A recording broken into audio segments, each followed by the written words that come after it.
قالي أي حلوهن أبز حلف أوان أبكن مخلاتكم حدا قال أتينيرا اتقال لما أوشتي 100 معلتات معلتاوي نني اشتينا تصحفكو حانتي ملئتي متصحف كتصحفي لك قال أتيلكم نيرا إذا تشالنج خابز جمرو لو ما عندي مبل سالاسان شوعتن معلتي خوين دولو حكينا ملس انتراد لهم كمتي متصعاتي يوزنوركو كلن زنز حلفا معلتات قال غفال نايتا متصحف أم متصحف فايكون كنا حليفين قال معلتات حميمة نيرا قال معلتات كاب سراح دخيمة متي بدحريو لابتوب كفيته حنت مسمر كيتصحفكو زعاته كله معلتات هون الله قال معلتات لما ازيتي خبلو زخدن مالتيو سلچيني زخونه صقما ينبرنن ወይ ዝኾነ ስራሕ አይነበረንን በቃ ክገብሮ ጥራይ ስለ ዘይደለኹ ጥራይ ሰልቺኒ ዝሓለፍ ኩሎም መዓልታት ውን ነይሮም እዮም ግን ሎማዓንቲ ካብዚ ዝገረደ ነገር ክነግረኩም እቲ ኣነ ሓበሻ ኣይኮንኩን ዝብል ኣርእስቲ ናይቲ መጽሓፍ መሪፅናዮ ዝነበርና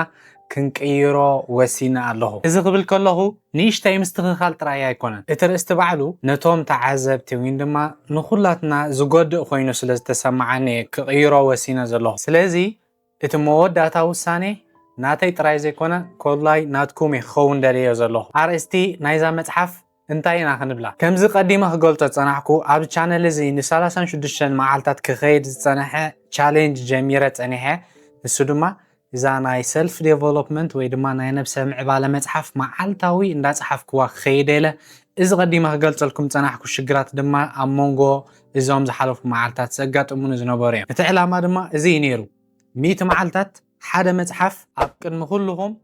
ነፍስ ወከፍ ዝገብሮ ንጥፈታት እንዳረኣኹም ክኸይድ ነይሩ ተዕላማ እዘን 100 መዓልታት ክውዳ 63 መዓልታት ጥራይ ተሪፎን ኣሎ ዳርጋ ሳልሳይ ክፋል ናይተን 100 መዓልታት ጥራይና ወዲናዮ ዘለና ኣብዚ ዝሓለፈ ሓደ ወርሒ እዚ ዝተማሃርክዎ ነገር ኣሎ ካብቲ መጽሓፍ ባዕሉ ዝኸበደ ማለት እዩ ሎሚ ሰለስተ ነገራት ክገብረ ቀዳማይ ሎሚ ብዘይ ምሽፍፋን ብዛዕባ ዘን ዝሓለፋ መዓልታት كنقرأكم بزرزر كالاي اتي مصحف ابي بصيحكم زلو بلكع خريكم سالساي دما حاد حطوكم ملسي نايت حطو زحطوكم دما نزي مصحف تقلالا كغيرو زخل ملسي سلازي تنعاكم زحطوكم حطو امودات يتمت جنكا اقديمه حدا نجر كبلوكم علن اتي ابزن زحالفا معالتا زغاطمن ودقت نايز صحفو زلوخ مصحف تصبيتا يكونن انتي دا نايز صحفو زلوخ مصحف مرتعي ويكا بروفي مالت اذا مخنيات زي سلامنتاي مخانو حساب زبرهالكم مساي صنحو اتي تاريخ نايزن زحالفا 36 معالتات سك بتخكل كنغركم حجي ابتن ناي مجمرتا معالتات كل ነገር ኣዝዩ ቀሊል ነይሩ ዝኾነ ሓድሽ ነገር ኣብቲ ጅምሮሎ ግዜ እቲ ስምዒት ባዕልዩ ዝሕግዘካ ባዕልዩ ዝደፋእካ ነቲ ነገር ትንኽትገብሮ ኩሉ ግዜ እዩ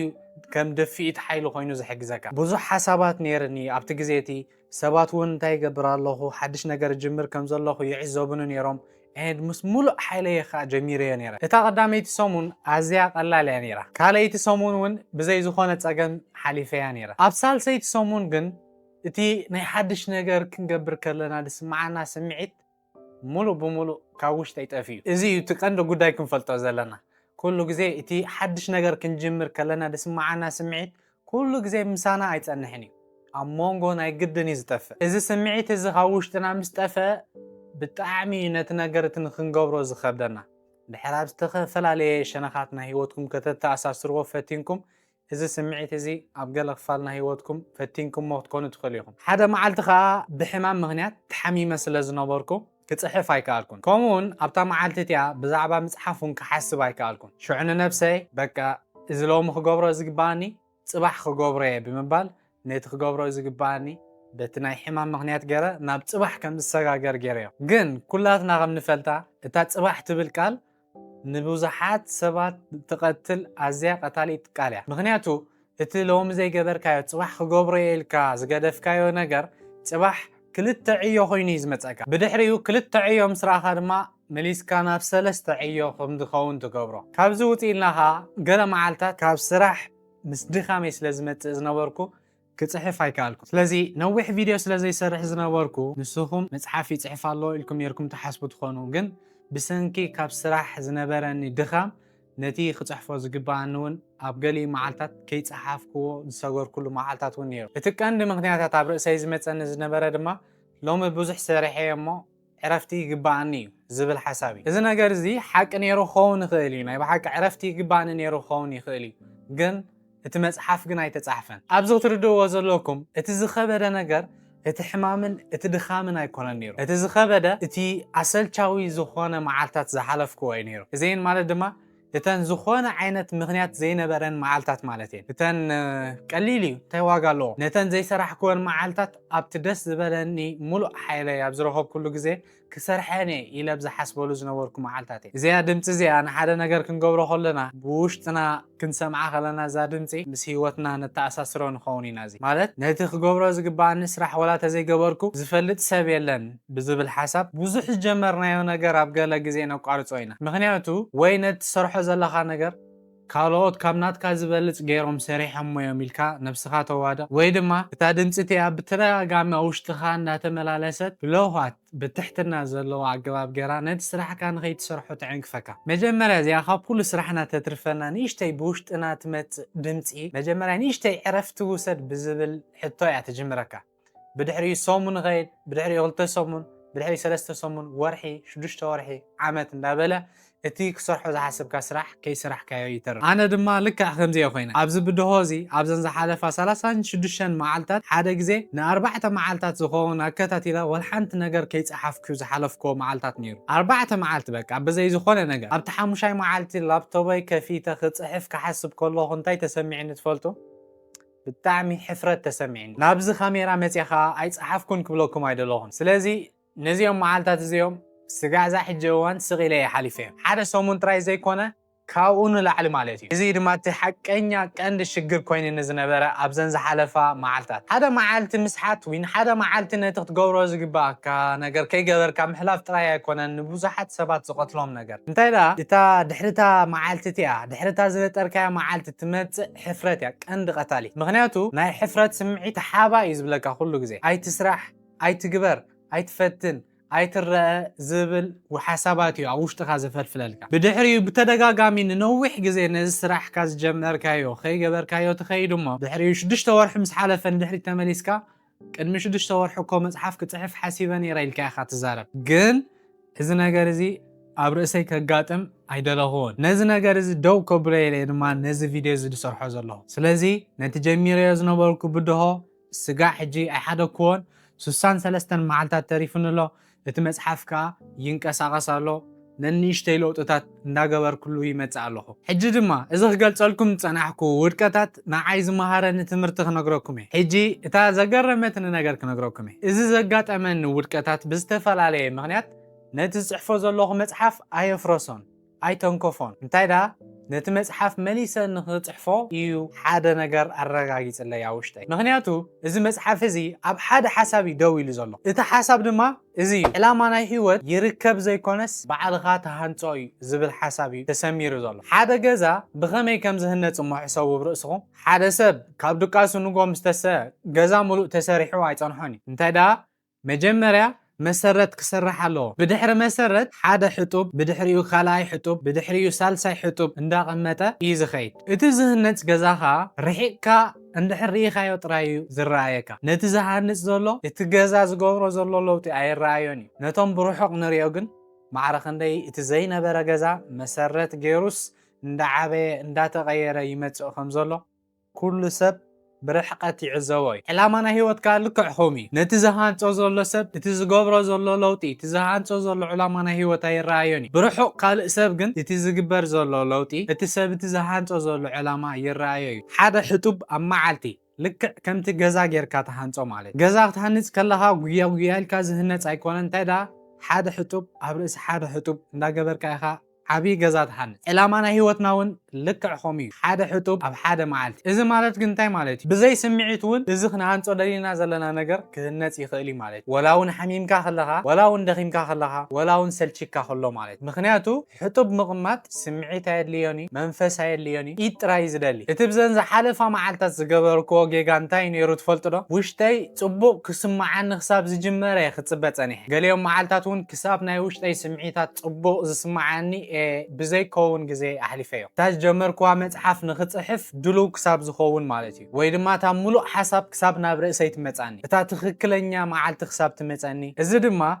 إذا تصحفوا زلوه متحف ኣብቲ መጀመርያ ገጻት ገሊጽዎ ኣሎ ንሓደ ወርሒ ዝኣክል እዚ ሓሳብ እዚ ኣብቲ መጽሓፍ እንከሎ ንባዕለይ እውን ከተግብሮ ይከኣል ሕጂ ግን ካብቲ ብሕጂ ነታ መጽሓፍ አንቢቡ ዝኣምነሉ ሰብ ንላዕሊ ነዚ ነገር ዝኣሚነሉ ዘሎ ምክንያቱ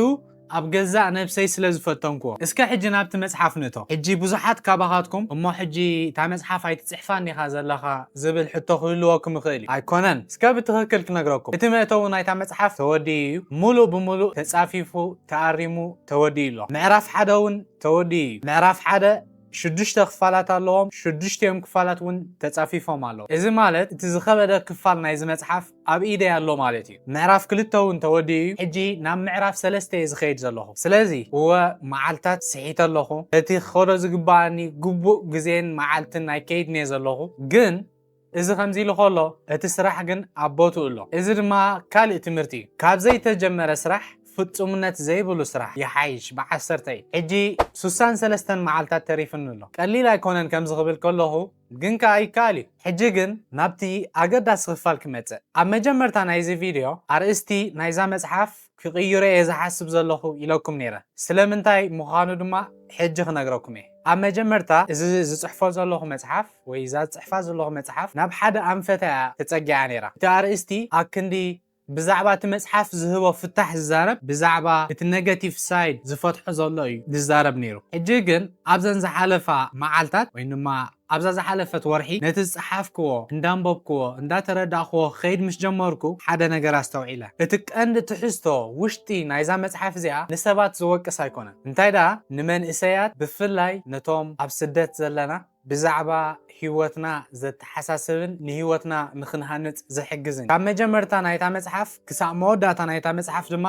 ሓደ ነገር ጥራይ እዩ ዝብል እቲ ሽግር ንስኻ ኣይኮንካን እቲ ሽግር እቲ መንገዲ ዘይምፍላጥ እዩ እቲ ኣቐዲመ መሪፀዮ ዝነበርኩ ኣርእስቲ ግን ነዚ ነገር እዚ ዘብርህ ኣይነበረን ስለዚ እቲ ኣርእስቲ ዝህቦ ስእልን እቲ መጽሓፍ ዝህቦ ጥቕምን ክልተ ጫፋት ኮይኖም ተሰሚዖምኒ እስከ እቲ መጽሓፍ ናይ ብሓቂ እንታይ ከም ዝብል ሕጂ ክነግረኩም እየ ኩሉ ኣብቲ መጽሓፍ ዘሎ ርእስቲ ኮንኩም ክነግረኩም እንታይ ዳ እቲ ቀንዲ ዓንድታት ናይዛ መጽሓፍ ጥራይ ክነግረኩም ቀዳማይ ሓሳብ ዕላማ ይህነጽ እምበር ኣይርከብን እዩ ማለት ዕላማኻ ባዕልኻ ኢኻ ክትሃንጾ ትኽእል እምበር ሃንደበት ኣይኮንካን ትረኽቦ ዝብል ሓሳብ ኣሎ እዚ መጽሓፍ ብዙሓት ሰባት ንዓመታት ኮፍ ኢሎም ዕላማ ናይ ህይወቶም ባዕሉ ክመጾም ይጽበዩ እዮም እታ ሓንቲ መዓልቲ እታ ሓንቲ ጋንታ እታ ሓንቲ ምልክት ክትመጾም ይጽበዩ ንዓኻ ዕላማኻ ንኽትነግረካ ማለት እዩ ሕጂ ተሓቂ ክነግረኩም እታ መዓልቲ እታ ሰዓት እታ ምልክት ኣይትመጽእነ ንዝኾነ ሰብ እውን ቅድሚ ሕጂ መጽያቶ ይትፈልጥነ ወላ እውን እቶም ዕላማ ረኺቦም ዝመስሉኻ ሰባት ኣዕሚቕካ ምስ ተዓዘብካዮም ንዓመታት ልክዕ ከምቲ ገዛ ሓደ ሕጡብ ኣብ ርእሲ ሓደ ሕጡብ ድህነት ልክዕ ከምኡ ነቲ ዕላምኦም እንዳሃነፅዎ እዮም መጽዮም ስለዚ ሃኒፆሞ ዳ እምበር ረኺቦሞ ይኮኑን እዚ ድማ ጽቡቕ ዜና እዩ ንዓኻ ምክንያቱ እታ መዓልቲ እታ ምልክት እቲ ጋንታ ኣብ ኢድካ የለን እቲ ሕጡብ ግን ኣብ ኢድካ እዩ ዘሎ ካልኣይ ሓሳብ ናይዛ መጽሓፍ ተውህቦ ዓቕምን ዕላማን ሓደ ኣይኮኑን ሰለስተ ዝተፈላለዩ ነገራት እዮም ብዙሓት ሰባት ነዞም ሰለስተ ቃላት እዚኦም ስለ ዝሓዋውሶም እዮም ኣብ ህይወቶም ዕላማዎም ንኽፈልጡ ዝሽገሩ ንኣብነት ተውህቦ ማለት ብቐሊሉ ንዓኻ ዝመጸካ ነገር ማለት ጥረ ነገር ንዓኻ ብቐሊሉ ክትገብሮ ትኽእል ነገር እንተዳ ኮይኑ እዚ ተውህቦ ንብሎ ዓቕሚ ማለትካ ነቲ ዘለካ ተውህቦ ንዓመታት ምስ ጻዓርካሉን ምስ ማዕበልካዮን ዓቕሚ ይኸውን ማለት እዩ ናብ ዓቕሚ ይቕየር ዕላማ ማለት ድማ እቲ ድሰራሕካሉ ዝጻዓርካሉ ዓቕምናትካ ተውህቦኻ ዝነበረ ናብ ዓቕሚ ዝቐየርካዮ ንዓኻን ንኻልኦት ሰባት ዘገልግልን ምስ ገበርካዮኻ ዕላማ ናይ ህይወት ይበሃል ማለት መብዛሕትኦም ሰባት ግን ናብቲ ሳልሳይ ክፋል ዘሊሎም ክበጽሑ እዮም ዝደልዩ ተውህቦም ከይፈለጡ ናብ ዓቕሚ ከይቀየርዎ ዕላማ ናይ ህይወቶም ክፈልጡ ደልዩ ሳልሳይ ሓሳብ እቲ ናይ ህይወትካ ሕልሚ ትበጽሖ ቦታ ኣይኮነን እዚ ንብዙሓት ካባኻትኩም ዝትንክፍ ክፋል ናይዚ መጽሓፍ ኣብ ኣስመራ ኣብ ኣዲስ ወይ ኣብ ካምፓላ ወይን ካልእ ኣብ ኣፍሪቃ ሃገራት እንድሕር ኣለኻ ኾንካ ወይን ዘሎ ሰብ ናብ ኤሮጳ ናብ ካናዳ ናብ ኣሜሪካ ገጹ እዩ ዝጥምት ኣብ ፍራንክፈርት ኣብ ቶሮንቶ ኣብ ካናዳ ኣብ USA ዘሎ ሰብ ድማ ናብ ዓዱ ገጹ እዩ ዝጥምት ስለዚ ክልቲኦም ተተሓሒዞም ኣለዉ ማለት እዩ ክልቲኦም እቲ ዝደልይዎ ነገር ንሶም ኣብዘይ ዘለውሉ ቦታ ከም ዘሎ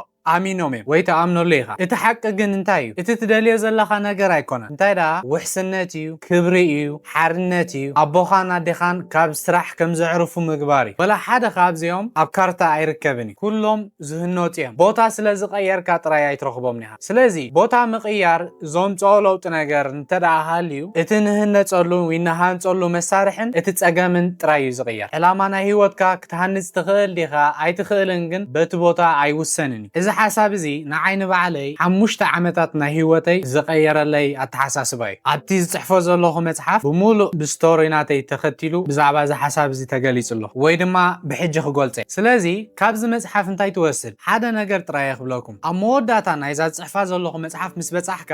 ሰለስተ ነገር ክህልወካ እዩ ቀዳማይ ንስኻ መን ምዃንካን ናበይ ገጽካ ትኸይድ ከም ዘለኻን ክትፈልጥን ክትርዳእን ኢኻ ካልኣይ እቲ ናትካ ዓቕሚ እንታይ ምዃኑ ብንጹር ክትርኢ ወይ ክትርዳእ ክትክእል ኢኻ እዚ ክብል ከለኹ